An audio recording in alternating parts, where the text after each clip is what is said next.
Herodi kwetu alikuwa ni zawadi. Kwa nini tunasema Herodi kwetu ni zawadi kutoka kwa Mungu? Kwa familia, marafiki na jamii iliyomzunguka, Herodi alikuwa zawadi pekee kutoka kwa Mungu. Maisha yake yalidhihirisha maneno ya maandiko matakatifu kutoka kwa Wakorintho wa pili 9:15 yaliyosema, Mungu na ashukuriwe kwa kipawa chake kisichoneneka. Herodi alikuwa mtu wa upendo, ukarimu na kujitoa. Alikuwa tayari kusaidia bila kujali hali yake binafsi. Alisimama na maskini, alifariji wenye huzuni, aliwasaidia wenye uhitaji na aliwekeza katika maendeleo ya watu wengine. Hakutoa kwa sababu alikuwa na vingi, lakini alitoa kwa sababu alikuwa na moyo wa kutoa na alikuwa na upendo. Falsafa yake katika maisha. Mheshimiwa mgeni rasmi, Herodi aliamini kuwa maisha yenye mafanikio yanahitaji uwiano katika maeneo mbalimbali.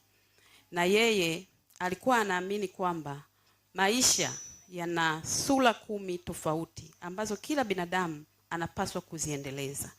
Kwake yeye aliona kuna umuhimu kila binadamu awe na mahusiano na Mungu.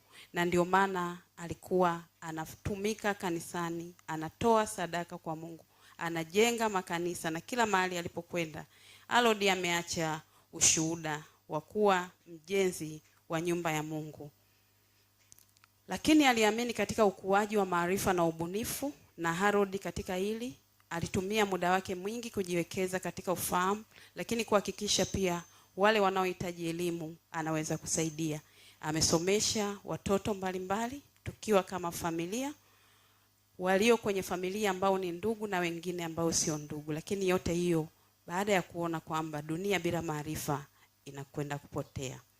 Lakini aliamini sana kwamba kila binadamu ana hisia ambazo zinaweza zikawa mbaya au nzuri. Na alikuwa anapenda sana kusema kwamba kila mmoja akidhibiti hisia zake ambazo ni za mihemko, tutaweza kujenga dunia iliyo bora. Aliamini katika afya na ustawi wa mwili kwa maana ya physical life. Kwa hiyo aliweza kuwekeza si kwake tu, lakini kuwasaidia wenye mahitaji mbalimbali ya kiafya. Herodi aliamini kwamba kila mmoja mwanandoa ana wajibu wa kuwajibika katika ndoa. Kwa hiyo aliamini kwenye marital life kwamba ukiwa mwanandoa basi wekeza kwenye maisha yako na timiza wajibu wako kama baba, kama mama. Na kwa kweli Herodi aliweza kutimiza wajibu wake kama mwanandoa. Na vile vile aliona umuhimu wa kutimiza wajibu wa ulezi na uzazi, maana ya parental care, na kwamba kwa watoto wake Herodi alikuwa ni rafiki.